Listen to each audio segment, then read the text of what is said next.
mwiceceke nta kizabuza abayuda gutabarwa kandi ndetse bakagira ute bakoroherwa. Niko ijambo ry'Imana ryatubwiye.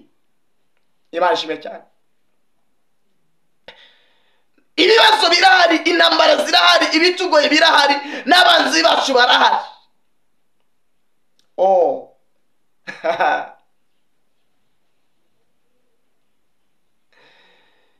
Ikibazo n'igisubizo byose n'abaturanyi.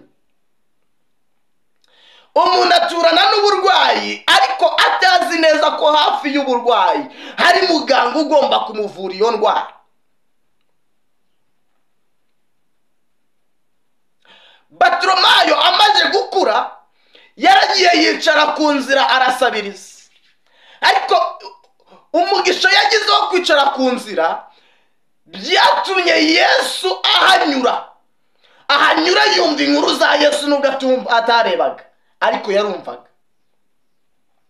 Ngo yumva inkuru za Yesu zimucengera mu matwi, amenya ko ari we wahumuye impumyi, amenya ko ari we wazuye abapfuye, amenya ko abarwayi bakira ndetse n'abari mu nzu y'imbohe bagira ute babohorwa.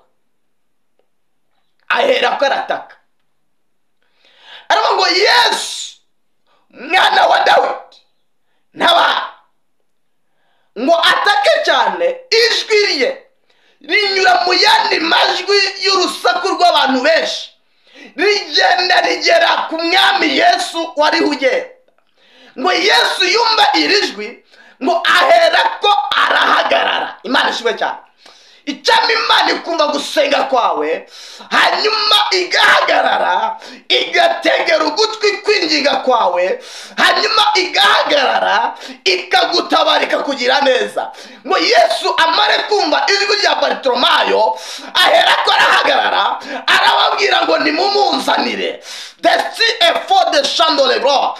Abamwumvishije ataka bamucecekeshaga, baramubwira ati ngwino noneho umwami aragira ute araguhamagara. Baraza bamubwira ngo humura, ariyo aragira ute araguhamagara. Yesu nakora ibikomeye mu buzima bwawe, abantu bose amagambo bavugaga arahita akaceceka, barahindura ijambo, barakubwira ngo humura, noneho Yesu aragira ute araguhamagara.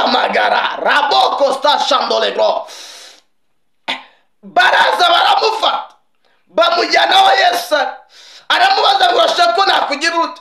Aramubwira ngo ndashaka guhumuka. Ngo Yesu ahera ko afata kondo. Imana ishimwe cyane. Aragato acira amacango atoba kondo, asiga ku maso ye. Aramubwira ngo nono genda ku kidendezi i Betsaida, ugenda uyirute wiyuhagire. Imana ishimwe cyane. Ela parfois de chandole gros. Ngo nuko ngaragenda girute ariyuhagira. Amare kwiyuhagira atahe anyura muri quartier yari muzi neza ko abana n'ubumuga bw'iki bw'ubuhumyi. Baramubaza ngo mbese byagenze bite? Bamwe bati esuriya ni Bartimayo cyangwa ni siwe. Bamwe bati niwe, abandi bati siwe, abandi batasa nawe. Haleluya. Nawe arangije arababwira ati oya, mwikwibaza byinshi, mwitekereza byinshi, mwikwibwira byinshi. Oya, ninjye wahoranye ubumuga bw'ubuhumyi, ninjye wahoranye ikibazo cyo kutabona, ninjye wahoranye intambara zo kutareba. None uyu munsi ibyo mureba nanjye ndiho ndabireba. Imana ishimwe cyane. Haleluya. Yobu yageze mu gihe kigoye, aravuga ngo muri Yobu ibice 13, ngo dore amaso yanjye yabonye ibyo byose, amatwi yanjye yarabyumvishe ndabimenya. Ibyo muzi nanjye ndabizi, kandi ntabwo umuntu ushaka kubimenya. Icyo ko tudashaka kwivuganira nisumba byose. Yarageze mu bibazo, yarari mu bihe bigoye, yarari mu ntambara, yarageragezwa na Satani. Iki ni igihe Yobu yaramaze guhomba ibyo yaratunze byose n'abana bose. Imana ishimwe cyane. Iki ni igihe ubuzima bwe bwari buri mu makuba. Iki ni igihe yarari mu ntambara. Telaba for the chandolero. Ariko aravuga ngo njyewe ndashaka kwivugana n'Imana ishobora byose. kuvugana n'abantu ntacyo biri bumfashe, kuvugana n'abantu ntacyo biri bumarire. Reka mvugane n'Imana, niyo yasubizamo intege mu bugingo. Yibuka ko hari ijambo rivuga ngo haracyari ibyiringiro yuko igiti cyatemwe kizongera kandi kigashibuka. Haleluya. Hari ibyiringiro yuko icyo Imana yavuganye nawe kizasohora.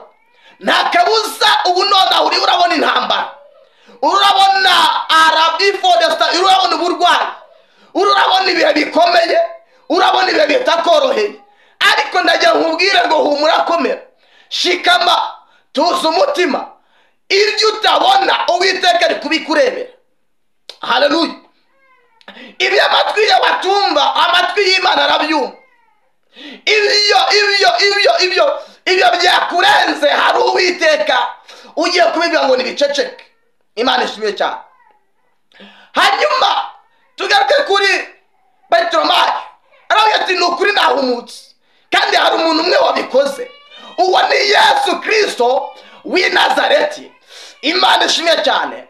Pelasa fodesta shandorego. Baramubaza oya burate kumutubwira ubundi yabikoze ate.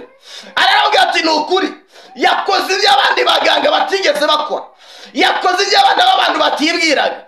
Ibaze ko yatobye kondo, yarangiza agasiga ku maso yanjye, yarangiza akanga ngo nigende kwiyuhagira, namara kwiyuhagira nkava mu mazi, ndiho ndeba, ndiho mbona ibyo ntabashaga kubona. Desi efodra. Aba bantu batangazwa n'imirimo ya Kristo, abantu batangazwa n'igukora kw'Imana. Ariko desi efodesta shandorego, ab'isabato bararakara, barabaza ni gute akiza umuntu ku isabato. Ni gute akiza umuntu ku munsi w'isabato. Imana ishimwe cyane. Abanzi bawe baracyahari rero, abatifuza ibyiza byawe baracyahari, abatifuza yuko waramuka baracyahari. Pelasiko tandole mafodra. Desti effort contraire de celle contraire. Ariko nubwo bagihari, Uwiteka ari kujya kurwanirire. Elipa fodeza. Yesaya 45:2. Nzakujya imbere ahataringaniye maringanize. Zamenagura inzugi z'imiringa n'ibihindizo by'ibyuma, nzabicamo kabiri. Imana ishimwe cyane. Imana igiye kukugenda imbere hagati muri izo ntambara, hagati muri ayo makuba, hagati mu byakurwanyaga, hagati mu byaguhigaga, hagati mu byakugenzaga, hagati mu byakuvumaga. Uwiteka agiye kukugenda imbere ahataringaniye haringanize kabiri. Aramenagura inzugi z'imiringa ndetse n'ibihindizo by'ibyuma arabicamo kabiri. Ajya kubwira ngo ibyo abantu bakoze bipfuye ubusa, kuko Imana ikoze imirimo n'ibitangaza mu buzima bwawe, kuko Imana itazi impinduka mu mibereho yawe. Nibyo barakurwanya pe, ariko ntabwo bazobarwanya, ntabwo bazi ko barwanya. Yavuganye n'Imana, yavuzweho n'Imana, yagambiriweho n'Imana kera batarabaho, kera batageze enema. Nta muntu n'umwe ufite ubuzima bwe mu biganza. No, abakuga ko bagufite mu biganza barakubesha. Nibutse ijambo rimwe, na nyoko wakubyaye yaragucukije, na so wakubyaye yakubwiye ko igihe cyo kudesipodra, ko igihe cyo kwimenya nacyo cyageze. Imana ishimwe cyane. None rero nta muntu ufite ubuzima bwawe mu biganza. Ubuzima bwawe buba mu maboko y'Imana, buba mu gukomera kw'Imana, buba mu bwiza bw'Imana. Reka nkubwire, baho Imana gushaka, Imana iragukora imirimo n'ibitangaza mu mibereho yawe. Hari impinduka igiye kugaragara mu buzima bwawe, hari amaboko y'Imana agiye kugufata. Mwibutse ko iyo tuvuye mu maboko y'abantu tujya mu maboko y'Imana. Haleluya. Iyo ubuzima bwacu tubukuye mu bantu bari barigize nk'aho ubuzima bwacu ari bo bireba, iyo buvuyemo bujya mu maboko y'Imana. Imana ishimwe cyane. Ndashimira Imana rero ko yarebye Bartimayo ari kuri iyi nzira ikabona yuko nawe Yesu akwiriye kuzamunyuraho ubuzima bwe bukagira ute bukarokoka. Imana ishime cyane. Icy'agaciro gikomeye nuko Imana izi ahantu wicaye, nuko Imana izi ibibazo wicayemo, nuko Imana izi intambaro wicayemo, nuko Imana izi amakuba uri kunyuramo, nuko Imana izi ibikugoye, nuko Imana izi ibikuruhije. Ubwo rero Imana ibizi. Humura wabonye ubutabazi, humura wabonye kuvuganirwa, humura wabonye kurengerwa, humura desti efodra. Hari amaboko y'Imana yamaze kugera ku buzima bwawe. Komera, shikama, tuza umutima. Uwiteka arakugira neza, Uwiteka arakurengera muri ibyo byose byari bigukomereye. Najya mubwire ngo Imana ya Israheli koze imirimo n'ibitangaza, irakurwaniriye, iragushigikiye, kandi desi enema intambwe z'ibirenge byawe Uwiteka arazaguye. Reka ubwire Yabesi yaratatse, arataka, ariko Uwiteka mwumve amwagurira imbago ze, amukiza agahinda n'iki n'umubabaro. Nawe Uwiteka ageze ku ruhande rwawe, kandi aragushigikiye, kandi arakurwaniriye, kandi akubereye maso. Humura, komera kandi shikama.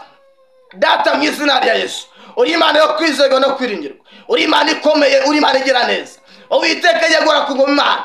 Nibyo koko niyo bakicecekera nta kizabuza abayuda gutabarwa kandi ndetse bakoroherwa, ariko Uwiteka Imana, reka twongere kandi tubone neza yawe, reka twongere tubone umugisha wawe. Buri muntu wese umukomeze, buri muntu wese umurwanirire, kandi neza yawe yomatane natwe, twongere tubone ubuhungiro ku Uwiteka Imana yacu. Amen, amen, amen. Shalom.